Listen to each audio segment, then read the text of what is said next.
Hi friends, Akshaya Tritiya నాడే ఎందుకు బంగారం కొనమంటారు తెలుసా? అసలు పురాణంలో అక్షయ తృతీయ రోజు దానికి ఎంత విలువ ఉందో తెలుసా? అక్షయ తృతీయ రోజే జరిగిన సంఘటనలు చాలా ఉన్నాయి. పరశురాముడు జన్మదినం, కృతయుగం ఆరంభమైన రోజు కూడా వైశాఖ శుద్ధ తదియ రోజునే విష్ణు పురాణంలో ఉంది.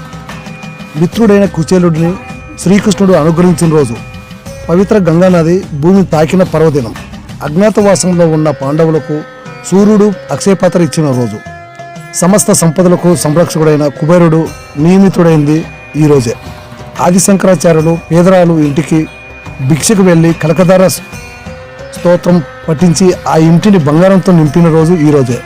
ద్రౌపదిని దుశ్శాసనుడి బారి నుండి శ్రీకృష్ణుడి కాలంలో దీని గురించి గొప్పగా చెప్పుకున్నారు.